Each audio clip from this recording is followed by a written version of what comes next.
जी अस्सलाम वालेकुम। मैं हूं रऊफ़ क्लास और आपके सामने नए वीलाग के साथ हाज़िर हूं।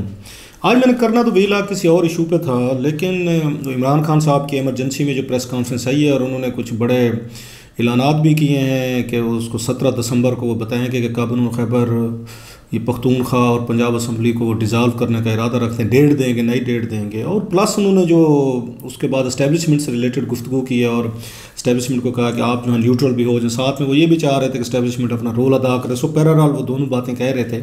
उस पर बड़ा उन पर ये बात हो रही थी कि आप तो कहते थे कि न्यूट्रल जो है वो जानवर होता है, तो फिर इस्टेब्लिशमेंट को क्यों कह रहे हैं कि न्यूट्रल हो। पहले वो कह रहे थे कि नहीं, इस्टेब्लिशमेंट जो है उसको न्यूट्रल नहीं होना चाहिए, लेकिन उनका ये कहना था कि उनके हक में मतलब है उनको सपोर्ट करे, अगर करनी भी है वो न्यूट्रलिटी जो है किसी और के फ़ायदे में नहीं जानी चाहिए, उनके फ़ायदे में आनी चाहिए। खैर ये खान साहब का अपना एक व्यू है, लेकिन इससे जो बड़ी बात है मेरा ख्याल है, इन असम्बलियाँ तोड़ने के पीछे भी थोड़ा सा मैं कुछ अपनी कोई इन्फॉर्मेशन या अपना थोड़ा सा एनालिसिस शेयर करूँगा कि खान साहब इसको एज ए उस बारगेनिंग चिप के तौर पर यूज़ कर रहे हैं या एज ए इसको थ्रेट के तौर पर यूज़ कर रहे हैं इस्टेब्लिशमेंट के लिए, हुकूमत के लिए, या वाकई वो चाहते हैं कि इलेक्शन जो है ना वो ये पंजाब और KP में हो जाए तो बाकी नेशनल असम्बली का भी नहीं होते तो कोई बात नहीं, ना करें। अगरचे कोशिश है उनकी, वो दबाव आज उन्होंने डाला इस्टेब्लिशमेंट को। बार बार कहने का मकसद भी यही है उनका कि आप जो है इनसे बैठकर बात करें और इनको मजबूर करें कि एक ही साथ सारे जनरल इलेक्शन जो है ना वो करा लिए जाएँ। एक तरफ ये भी हो रहा है, दूसरी तरफ हम देख रहे हैं कि मुलाकातें जो हैं वो होना शुरू हो गई। एजाज सादिक साहब की और उनकी आज़म तारड़ साहब जो हैं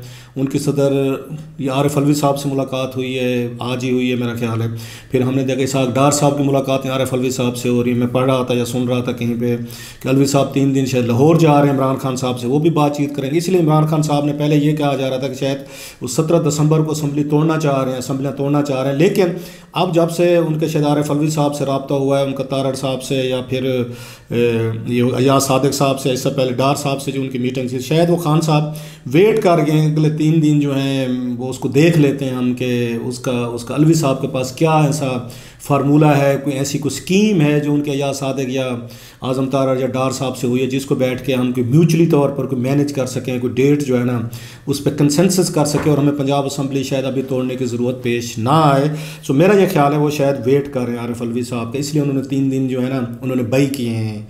और उसके बाद अगर उन्हें लगेगा कि उनकी मर्ज़ी की कोई डील नहीं मिल रही तो फिर वो इस पर वो फिर अपने 17 को प्लान को दे देंगे कि फ़लाँ डेट को असम्बलियाँ टूटेंगी। उस पर तो मैं ज़रा आता हूँ कि असम्बलियाँ वो जो टूटना है वो इस वक्त उनको कितना फ़ायदे में है, कितना अपोनेंट्स को डिसएडवांटेज है। और ये जो उनका कार्ड है जो आखिरी मतलब ट्रम्प कार्ड समझते हैं, क्योंकि बहुत सारे कार्ड उन्होंने अप्रैल के बाद उन्होंने अप्लाई भी किए हैं, उन्होंने खेले भी हैं, उन्होंने स्ट्रगल भी की है, कोशिश भी की है, फायरिंग भी हुई, धरने भी हुए, लॉन्ग मार्चेस भी हुए, आर्मी चीफ भी ला के बहुत कुछ बदल गया है पिछले 6-7 महीनों में।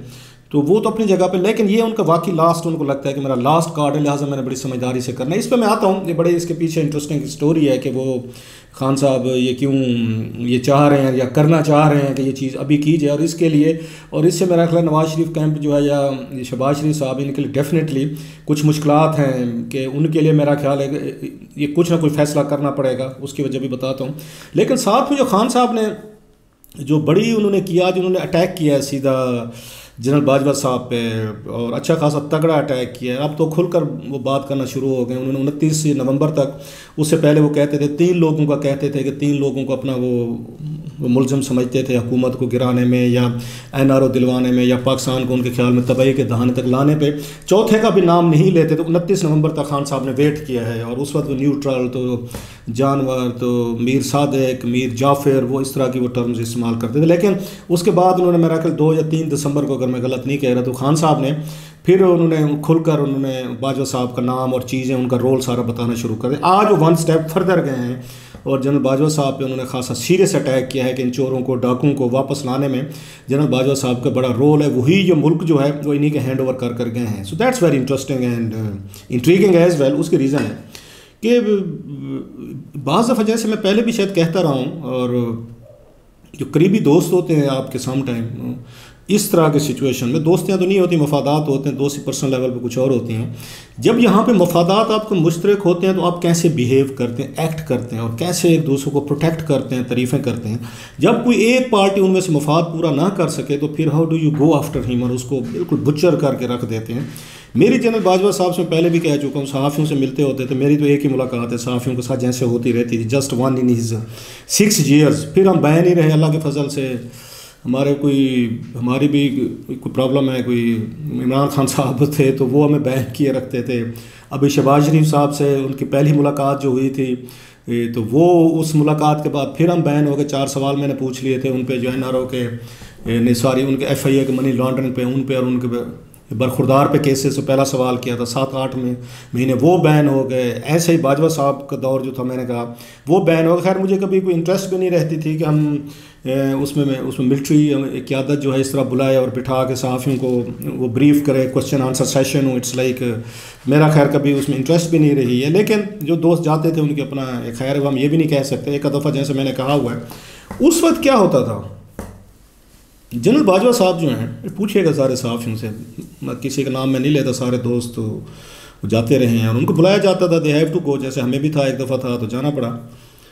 जितनी वो कोशिश करते थे इमरान खान साहब को प्रोटेक्ट करने की, जनरल बाजवा साहब, मेरे कोई I don't have any love last. मैं पहले भी कह चुका हूँ, मेरा इसमें कभी मेरा आपने सुना होगा जी मैं किसी की उसमें हूँ, मैं गुड बुक्स में तो हम हैं नहीं।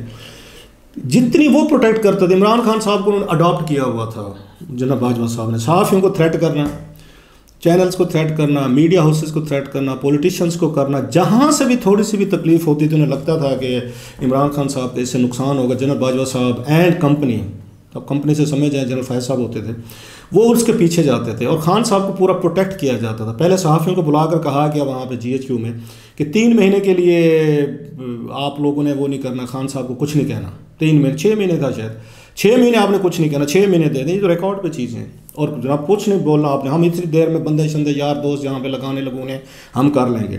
फिर साल आ गया, फिर 2 साल, फिर 5 साल की बातें होने लगी।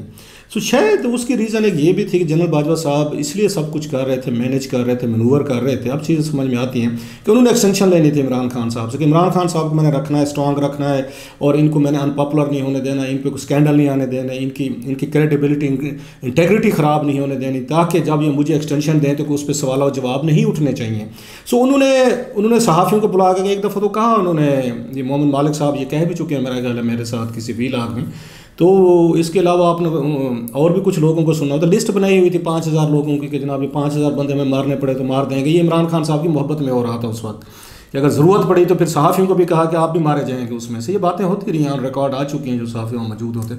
सहाफ़ियों को तनख्वाहें पूछना, उनसे मराद पूछना, टैक्स देते हैं नहीं देते हैं, दबाव में लाना, मीडिया क्राइसिस, वो बहुत सारी चीज़ें वो सारे पीछे से बैठ के जनरल बाजवा साहब इसीलिए कर रहे थे कि इमरान खान साहब को तकलीफ नहीं होनी चाहिए। रीज़न मैं आपको बता चुका हूँ कि उनका जहन जो है ना बियॉन्ड वो एक्सटेंशन सोच रहे थे उस वक्त। और फिर इमरान खान साहब उनकी बहुत तारीफ़ें करते थे, यहीं पे इनके मिनिस्टर भी वहाँ पे जाते थे, GHQ जाते थे, बिजनेसमैन जाते थे, जिसको भी वहाँ पे थोड़ा सा भी कोई रिलीफ चाहिए होता था, खान साहब जैसे कहते रहते हैं, वो वहीं GHQ पहुँच जाता था। और जनरल बाजवा साहब वहाँ पर ही used to act like a big brother.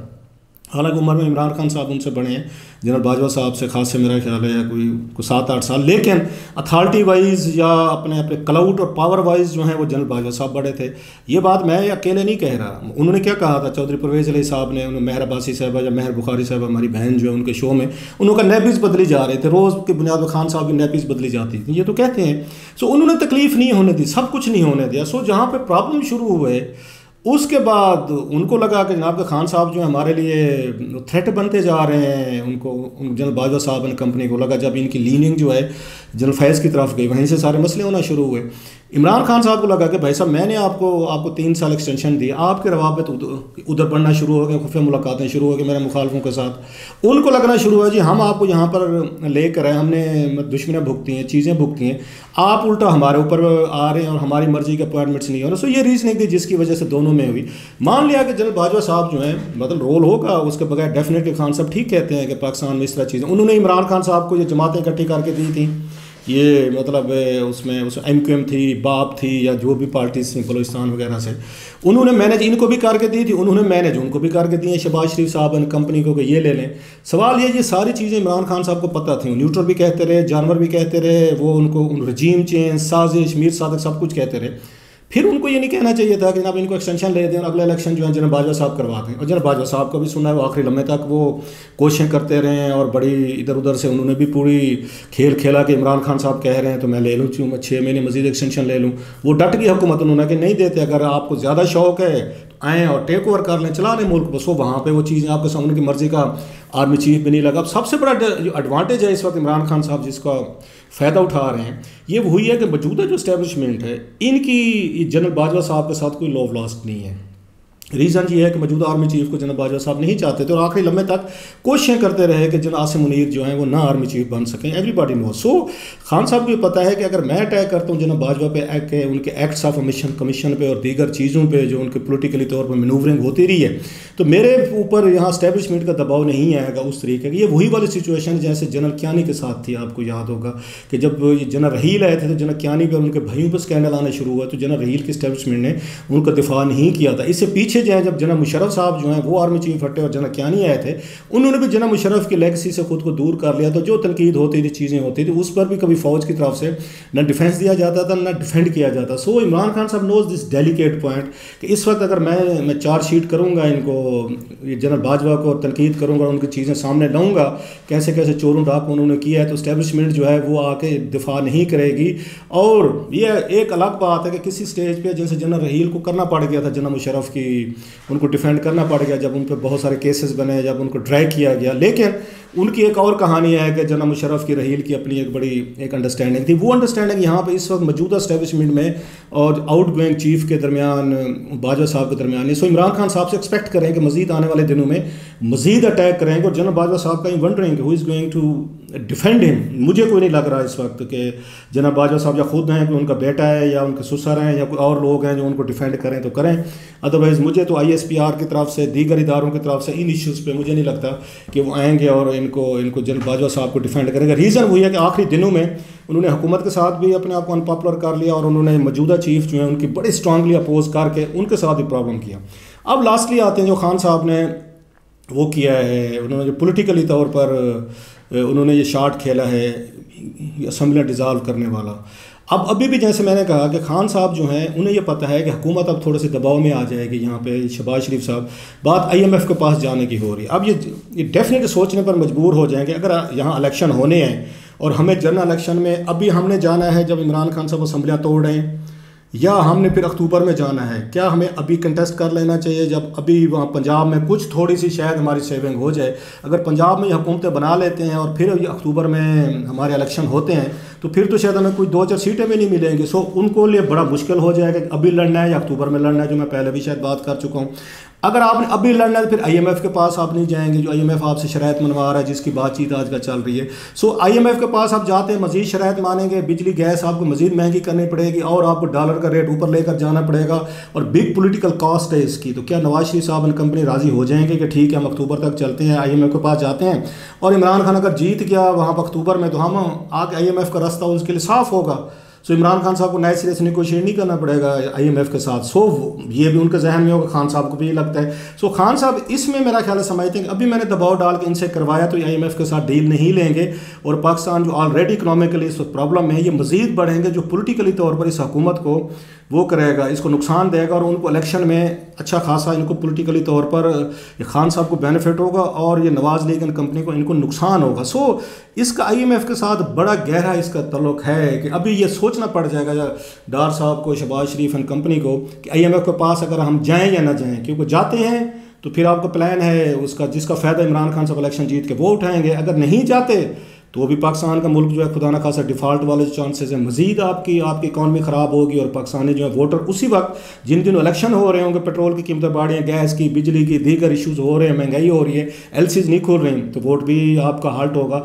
So it's इसके पीछे जो उन्होंने आज किया है कि मैं डेट बताऊँगा, अगर अलवी साहब के और इनके दरमियान कोई नया मुआहदा ना हुआ या नई बातचीत ना हुई तो मुझे लगता है कि हुकूमत जो है ना एक बड़ी उसमें फंस गई है कि वही IMF वाली बात कि अभी जाएँ या हम अभी इलेक्शन में जाएं या IMF के पास जाएं और छोड़ दें। फिर ठीक है खान साहब खुद आएँ और IMF के पास भी जाएं, वो फिर बिलियंस ऑफ डॉलर का अरेंज भी करें, LCs को भी करें, डॉलर भी संभालें, दोस्त ममालिक जो है पैसा भी उनसे लें, हम क्यों जाएं और ये शराइत माने। सो फिर ये यही कहेंगे कि ठीक है सर करा लें जी, इसमें अप्रैल में आप इलेक्शन करा लें और IMF को साथ फिर आएँ जीत कर IMF के साथ जाकर डील भी करें खान साहब एंड कंपनी। बहरहाल very interesting times and very dangerous times as well. देखते हैं हुकूमत ने कि इमरान खान साहब ने अपना पता खेल दिया है, जवाबन यहाँ पे हुकूमत क्या पता खेलती है। वही वाली बात कि अप्रैल में इलेक्शन ये लड़ना चाहते हैं और IMF के पास जाना चाहते हैं या अक्टूबर में जाना चाहते हैं। Let's see.